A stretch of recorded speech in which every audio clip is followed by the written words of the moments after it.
The Adam Reynolds Award this year was a residency, grant and bursary to create a digital artwork with the team at Hot Knife Digital Media, awarded and produced by Shape Arts. I had never worked digitally before, so after a number of really bad ideas, I got enough of the rubbish out of my system to come up with a concept I was truly excited about. Combining artistic goals of dissemination and disability activism, I would create a memorial in the form of a free downloadable app. Designing this artwork started with research. How would the design take form, and what would be placed into a memorial for disabled people to represent our diverse histories, our current achievements and battles we still face? I visited and researched historic sites and existing memorials dedicated to other groups of people, and I explored common features, recurring motifs and objects. I questioned why memorials weren't made for disabled victims, and considered our place in society both throughout history and in current times. In response to this, I wondered how a memorial would look if it had been created by people who wanted to record their community's history, but didn't have the funds or support to create a large-scale, glorious monument. Where would they find an unused cheap space? What would it look like? How would you include classical, stereotypical features? What would exist around it? And would it even be accessible with those limitations? I visited museums, libraries and archives and started to pull out key historic moments that concern disabled people, but are not widely known or remembered. I was greatly disturbed by the lack of information on these topics. I sketched out the space and created a mood board to present to Shape Arts and Hot Knife, with detailed drawings, lists of objects that could be engaged with, colour palettes, surface textures I'd photographed, and descriptions and examples of things like lighting and sounds in the space. It was a new challenge trying to get an artwork in its early stages out of my head and visible to partners who were going to help me make it. Next came the details, taking individual features and fleshing them out. I had created preliminary sketches of stained glass windows and wanted them to be in a classical style, although in the shape that would be found in a basement, which was the abandoned overlooked space I decided upon. Within the time limits for creating the project, I had to find partners I could work with, and for this stage I was thrilled to find Eleanor Bird, the founder of Glass Schemes. It was a bit of an odd request to ask a stained glass designer to draw up the designs for, but not make, the windows. But working with Eleanor was amazing. We had emails and Zoom calls discussing the project, going through edits and adjustments, before they sent me the brilliant final drawings to my designs. When we discussed colour, I made the colour guide way too garish. So Eleanor looked at what I created as a starting point and then pared it back to make it more classical. So how I wanted it but couldn't figure out how to do myself. They understood and refined my aims into their craft. When the drawings arrived, they were taken to be scanned at high resolution and then sent to Hot Knife with the final colour plan. Hot Knife took the designs into the game engine Unity and built up the virtual versions of the windows. I had visited the Imperial War Museum in 2013 and remembered seeing a table in the Holocaust Memorial that had haunted me ever since. It was a dissection table used for experiments and the involuntary euthanasia of disabled children and adults. I wanted to use it as the basis for the design of the altar in the memorial, but when I went back to find it, it was gone. I searched their online archives and collections, but there was no photo, no record of it. I contacted the museum's library and was kindly put in contact with a curator and archivist, who told me the table was originally loaned to them by Kaufbeuren Psychiatric Hospital, and a replica was created for the display once the original was returned. When the old galleries were dismantled, the reproduction table was disposed of, and they were unable to find any photographs of it in their catalogues. However, they gave me information on where it was from and how it was used, so I was able to research it and find images of the table. I worked with those images to feed my designs. Within the concept, it was important to include an interactive rubbing plaque like those in old churches, where the viewer could take a rubbing and take that image away. I wanted to create this both virtually in the app and in real life as a physical object installed in a public space. The initial stage of this was a lot of drawing. I created a battle scene that filtered down into a hell scene, but the top 2/3 of the image, so basically the entire battle, didn't feel right for the message. I wanted to focus on the hell scene entirely. More drawings ensued, and then I scanned all the images and began editing and masking them out in Photoshop, and tested building a scene with them. But I knew something was wrong. The images weren't shaded enough, and I felt I could do better. So I made the decision to take all the drawings and rework and shade them. Next, I realised that the light direction would have to be coming from the same spot for them to all be in a scene together, so once again I reworked them. I rescanned the drawings, which took a week after a saga with 2 broken scanners. However, the shapes of the figures had changed, and I couldn't reuse the masks I had created on Photoshop before. Time wasn't on my side, and I had to find a partner who could mask and edit the new scans. I worked with a creative professional called Jack Felgate. We spoke over Zoom and emails, and Jack took all of the scans, masked them, edited imperfections, removed grid lines, and colour matched all the images. This took a huge amount off my plate so I could work in other areas. He sent me the first round of masks and edits for each image, and I checked them all and highlighted any areas I needed further changes, and then the final versions were uploaded and sent over. I hadn't been happy with my first attempt at the scene composition. To be honest, my Photoshop skills just weren't up to scratch, and my files kept crashing on me. I needed to call in some support, so I worked with Mike Faulkner, a technical instructor in computational arts, who I'd worked with before as his skills and knowledge are exceptional. Working together in person, we composed the scene, working first on the background, the middle, then the foreground. Getting them all to look the same size for each depth was tricky, but we used head size as our guiding point and it worked.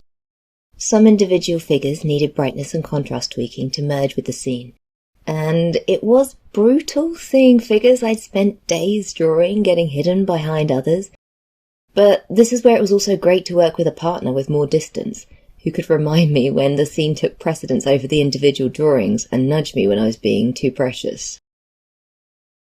Next was to turn the scene into both a virtual and real-life rubbing plaque. I spoke with Hot Knife, and they explained that the 3D model plaque would have to be made and approached in a different way to how the physical piece would be constructed. We went through a couple of versions until we came to a design and textures that looked as close as possible to how I wanted the physical plaque to look. If only the physical version had been so easy. Research and development went into overdrive. We laser cut into acrylic to try different dot patterns and pixelations to recreate the shading of the scene. Sometimes we thought we were close, only to expand the test scene and realise it didn't work elsewhere. It had to work with wax, pencil and normal paper that anyone would have access to, so that any member of the public who discovers it can take that work away for free. I spent 2 days trying to track down rubbing plaque wax, and I met the last person in the UK creating this product in the traditional craft. I was really lucky to speak with Michael Ward, and it turned out they were also an expert in creating rubbing plaques. We had a fascinating discussion, and I got a lot of incredibly helpful advice. And that's when I had to make my next unpleasant decision. I stopped the acrylic trials. I would have to redraw the scene in lines and cross-hatching. I had the scene printed and ordered tracing paper to begin again. Failure is always disappointing, but it is where I learn the most. I thought, if I've put this much time and work into it already, then it's worth getting it right. Another key part of this project is sound. I have absolutely no experience or skills in sound production, but I knew I wanted a soundscape and specific lighting to accompany this work that had a meaning and metaphor within the context of the piece. I needed another partner, but finding the right person was difficult, as what I was asking for was complex. Some of the aspects were Foley designs, so creating sound effects for the different noises and actions inside the app, while others were combining Foley recordings with composition and editing it into what in essence is a story through sound, that also had to sound like it was coming from outside and above the memorial. Through a recommendation, I met Nicholas Farris. Nicholas is a sound designer and artist who can do just about everything. He sent me his showreel and I visited a sound piece he was exhibiting at the time. Their work was phenomenal and I was thrilled when he accepted the job. Speaking on Zoom and through emails, Nicholas asked me for the sounds I needed creating for the gameplay and for a breakdown of the soundscape timeline and what happened and the sounds needed at each key point. I had previously provided the story of the soundscape, but now it was fascinating having to break it down for each element. It was an insight into sound in a way I hadn't considered it before. As I spoke with Hot Knife and Shape Arts about the progress of the soundscape, they highlighted that there were more sounds I hadn't even considered we would need, such as for the holding screen for the app or sounds for pop-up boxes of text and speech. Again, we constructed scene descriptions of what I needed for things like the holding scene. Cars driving by, wind blowing, a can being kicked down the road. Nick would send the sounds, I would listen and reply with any edits, and adjustments were made. We needed actors for points in the sound scene, and we had a meeting just discussing how the speakers needed to sound, the intonation, the content. Even though you wouldn't hear the words in the final piece as the voices are muffled, the content of the discussion would affect how people would speak, and as such needed to be correct so the listener could potentially deduce what was going on above them in the final memorial. I found source material online of how I wanted the voices to sound, and Nicholas created scripts for the actors and was able to direct them in what we needed. For the main soundscape, it had to sound like it was coming from above and through wooden floor, and that included adding in effects of the sound bouncing around the basement memorial. I learnt so much from this partnership, and Nicholas's skills were so valuable to bringing this idea to life. For a number of the sounds, lighting effects needed to be paired to them. For example, a car driving by outside would light up the stained glass windows, or the sounds coming from the room upstairs needed the effects of people moving about above, disrupting the light coming through the gaps in the floorboards. Not to mention I wanted the user to explore the space with a torch. Hot Knife created exceptional lighting designs for these areas. We spoke about what I was looking for, and they would come back with beautiful effects and tests for me to look over, even some where I could test out the different brightnesses and different light lengths until we came to the perfect spot. Throughout the project, working with Andrew, Dean and Amy at Hot Knife to create this work was a brilliant experience. From adjusting the look of the outside of the building in the intro scene, or discussing a texture, or to the design and colour of the staircase, everything was easy and an exciting partnership. Text is a key part of this artwork and game. I had already completed the research for the histories and stories I wanted to tell, but now came triple-checking my facts and reassessing my sources for reliability and bias. When it was time to write, my first draft was way too long and convoluted. It was edited over and over, sleeping on each new edit only to spot issues the next day. It was rewritten and edited again and again. For accessibility, it was great working with Shape Arts and Hot Knife. We considered accessibility from as many angles as we could think of, and that were doable within the project. The Mine is an app, and I wanted it to work on as many phones and tablets as possible, and not solely on expensive high-end devices. Hot Knife explained this meant we needed to consider the creation of everything with a small file size in mind, compromising on effects, and limiting complications among other things, so it would work on more devices. This was really important to me, so it was an easy sacrifice to make. For example, each asset, so things like gargoyles or plaques, went through a similar process. Hot Knife took my drawings and designs for different parts and sculpted the forms in ZBrush or Blender, which produced detailed, high-resolution models. But the models' poly counts were too high for mobile devices to display in real time. To overcome this, they produced low-resolution models that follow the form of the high-res ones. These models are then unwrapped, flattened, so the texture can be projected onto the model.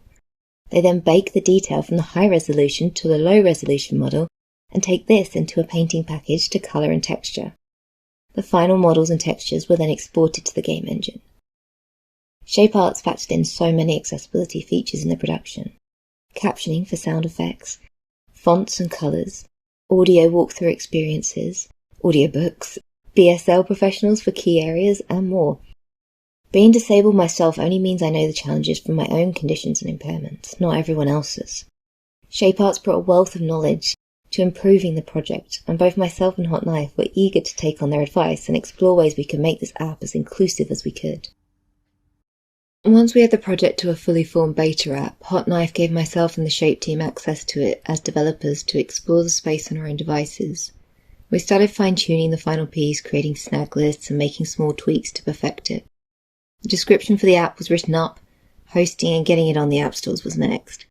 This stage included a lot of back-end work, presenting all features which might mean it needed age restrictions, detailing how it met both the Android and Apple criteria for an app, and choosing thumbnail images and titles.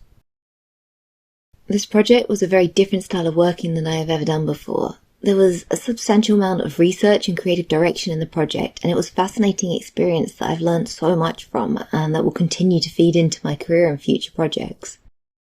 Working on a project for the Adam Reynolds Awards was amazing, as Reynolds was an artist whose work really impacted me, and when people advised me not to make work about disabilities early on in my professional practice, his work and that of others gave me strength in my convictions, and my belief that art has a duty to try and affect change for the better. Working with Shape Arts has been a top moment in my career. They have enabled me to make projects that I could only have dreamed of and challenged me to think outside my own creative sphere and experience. Team members Jeff, Ellie and Emily at Shape have gone above and beyond to support my artistic ambitions, and quite honestly me as a person as well. They are exceptionally skilled, generous with their time, and also super kind people. I can't imagine having been able to create this work without them.